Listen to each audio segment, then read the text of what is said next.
ya omuddugavu entandikwa ya kolagana ya Afrika ne Amerika weweevu ate nga gwakayakana kozesanga geisha omupya omuddugavu New geisha back to glow nga bali wamu n'aba Grain Pulse abakozi b'ebijimusa nga buli kijimusa kikola ku kirime kyakyo olw'effe abalimi ne tuganyulwa ne tufuna amakungula aga waggulu mwebale nnyo Grain Pulse okutujuna ffe abalimi 88 Chabasafama Radio Buganda atera ne ku YouTube kwetuli live osobola tugoberera ku CBS FM Uganda official oba subscribe osobola okumanya ebisingawo n'okufuna updates na biche bigenda maaso ku radio y'obujjajja CBS FM 28 zeza kaita ku ssaawa 5 wetuddeyo ku kulonda kwa Trump okudda kwe ku bwa president kunaleetawo enkyukakyuka mu nkolagana wakati wa Amerika n'amawanga ku ssemazinga wa Afrika. Webalenyo nasijja kukibuuza ekyo olwano obubaka bwa Kano Fred Bogere bukulu awumbye bulungi engeri Kamala gye yagudde n'engeri Trump gye yawangudde again nti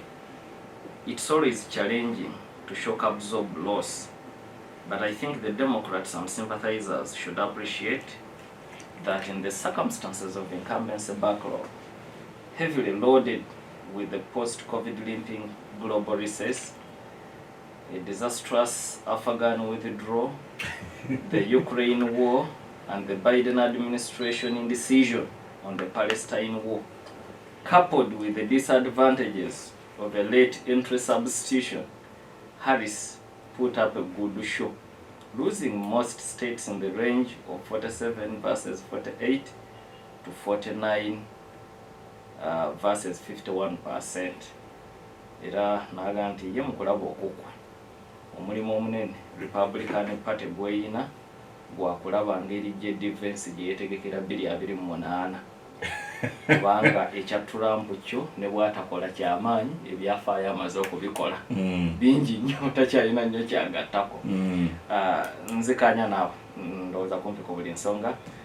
Kano Fred Bogere webale nnyo webale ddala obakoobo kakati bwe tukoma ku kibuuzo kyo Trump ne Africa ekisooka abantu kye balina okumanya nti president wa America afugibwa national interests za America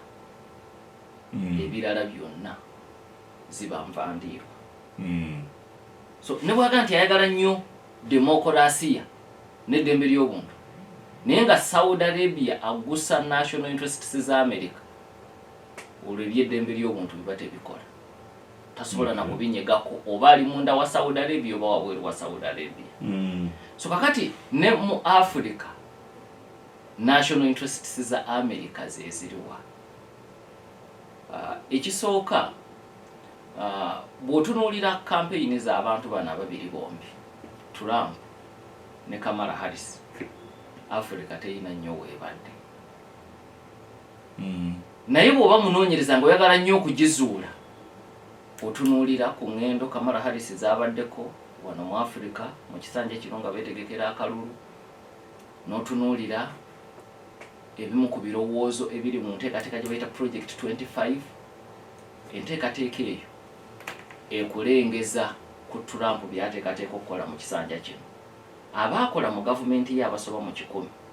banna Republicans be baabaga ekiwandiiko ekyo era buli mulonzi mu America abadde amanyi nti yadde mu butongole yusiye manifesto ya Republican Party n'ebyo ebirowoozo bya Trump era bye yabadde atunkana byo ku budaala n'omulondi gwe yaliko mu debate kati bw'osoma ekiwandiiko ekyo Africa tebajoogerako nga ssemazinga gwe bagenda okutuula bateese naye ennyo ku by'enkolagana Africa bagitunuulira ng'ekirombe ekirimu ebyobugagga bye bayina okusikayo bibakuze bibongera banywereza gye bali mu bufunze Trump alengera Africa nga Winston Churchill bwe yatunuulira Uganda myaka gy'olukumi nga gitandika Churchill bwe yajja wano ayogera ebigambo oluvannyuma abawandiisi bye bawumbawumba nga Pearl of Africa si ebigambo byennyini bye yakozesa mu kitabo kye ng'amaze olugendo olwo naye bw'obiwumbawumba kye yali ategeeza nti Uganda ensi ekkula yali tatuwaana ye yali atunuulira ekkula erya British Empire nti wano wali obugagga obwa British Empire kira tuyina kubukozesa bulungi tuyina buganyulwamu bantu babadde tebanabuwandiikako bulungi abalambuzi abasoose be explorers kakati bwetuna project 2025 bwetunuulira Africa tekikwewuunyisa nti ekyo kyeyogera nga Kamala Harris ne mukama we Biden bakalangirira nga bagenda kuteeka ensimbi mu Lobito project erimu okuddaabiriza enguudo okuva e Zambia, Angola paka Democratic Republic of Congo. Oluguudo lw'eggaali y'omukka entindo n'enguudo zino zimwasanjala ekigendererwa bya bugagga. Ebyo byonna mpuliriza mbyogedde nga ntegeezaaki nti bukya Clinton yajja mu 92 enteekateeka ya America eri Africa engazi tekyuka tefunanga nkyukakyuka za muggundu ne bwofuna aba DP ne bwofuna aba Republican Party era sigisuubira kukyuka eyengazi waliwo obutonotono obusobola okukyukamu ekyokulabirako nti Trump mu ntalo ze kubagwira ajja kuzawo ekintu ekyefaananyiriza baani gye yateekawoko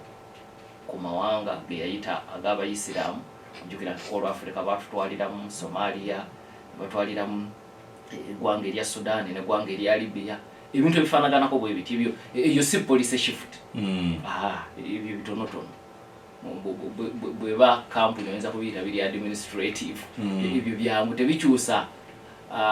ntambula ngazi oba nteekateeka sejjoloola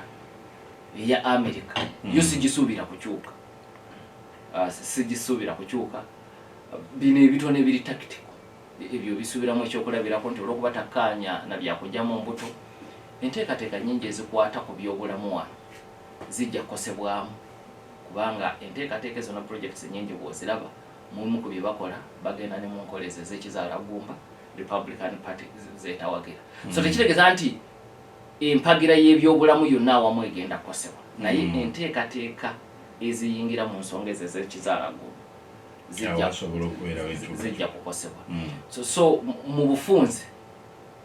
eyo ya America gy'osuubira abantu bangi balowooza nti obukulembeze bwe bukyuka pulezidenti ono wavaako ono n'addako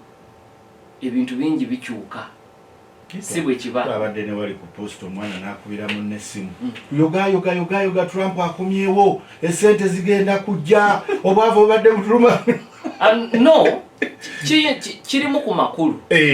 naye nga ga buziba si kyangu nti sente zigenda kuyika ekyokulabirako nti ekimu ku bidobonkanyiza ebyenfuna ku ddaala ly'ensi yonna lulutalo lwa Ukraine bwe luba luseewo obukwakuliza obuteereddwa ku Russia ne bukosa ebyobusuubuzi ku ddaala ly'ensi yonna n'amawanga galina okusuubula ne Russia so kikoseza ne kireeta ku kunaabuuka kw'ebbeeyi y'ebintu Trump singa akomye olutalo olwo nga bw'agambye osuubira nti kye bayita inflation ku ddaala ly'ensi yonna na wano kiina engeri gye kijja okukendeeramu so waliwo ebijja okukyuka naye nga biri far-fetched byewala ate n'engeri gye bijjamu tebijja butereevu naye abantu abamu kye balowooza nti ekyokulaba ku Trump kazi obukwakuliza obwateekebwa ku bannayuganda bugenda kuva waliwo abalowooza bwe batyo enkyukakyuka ey'ekika ekyo saagala mugisuubire nti gavumenti ya America engazi omukulembeze takola kye bayita unilateral decision ngenda kuwayo ekyokulabirako Obama bwe yali anoonya akalulu akasooka 2007-2008 omu ku baali bamunoonyeza akalulu yali muvuka Munnayuganda Obama n'ayimirira akadaala k'ebyobufuzi n'aga kale njagala tukolere emirembe n'eddembe ly'obuntu mu nsi yonna omu ku banoonyeza akalulu n'amuyimiriza n'agawe y'omulaba yaŋŋamba jjajja mu Uganda talabanga ku demokolasi kakati abantu bawano ne basanyuka mu kiseera ekyo nti ekitegeeza agenda kukaka Uganda ogoberera demokolasi yafaanagana n'owa America Obama bw'amala okulayira mu kisanja ekisooka mu Africa yakyala mu nsi bbiri bwe yava e Ghana yagenda Egypt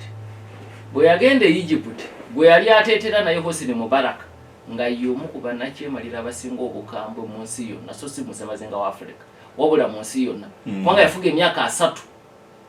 ng'abafugira mu state of emergency ampuliza atategeera state of emergency kikitegeeza ekiseera ekyakabe nti nkusiba nga toyina musango ate toyina gyonvunaana kasita nkwekengera. Wano mu Uganda ekifaanaganako bwe kityo bote kye yaleeta mu gyenkaaga kye bayita Emergency Detention Act, detention without trial. So kati nga Obama ayogedde ku demokrasiya mu campaign, kati nga president nga atali mu kuteetera na Hosni Mubarak n'ensimbi teyazisalako eza America ezijja mu ggwanga erya Misiri. Ekirala ekikulaga ekifaananyi ekigazi ekya America ku nkolagana nayo n'amawanga amalala, byebika bya Putin twabyogerako wano ku ntandikwa y'omwaka. Putin bwe yasisinkana munnamawulire Omumerika Tucker Carlson, Omumerika yasooka okwogera naye mu mboozi ey'akafu bukya lutalo lubalukawo, namugamba nti abakulembeze b'Amerika tebeesalirawo. Nakyaza Clinton mu 1999 ne mubuuza munanzikiriza okuyingira NATO, n'aŋŋamba ye bwe yakomawo ku kyeggulo naga bwe maze okwebuuza tekisoboka. Putin naga nti kwolwo yakakasa nti omukulembeze wa Amerika teyeesalirawo yekka. So enteekateeka sojjoloola ziri engazi, tozisuubira kukyuka, naye waliwo ebitonotono ebiri tactical ebyo basobola okukyusaamu akatono. Nkwanjulira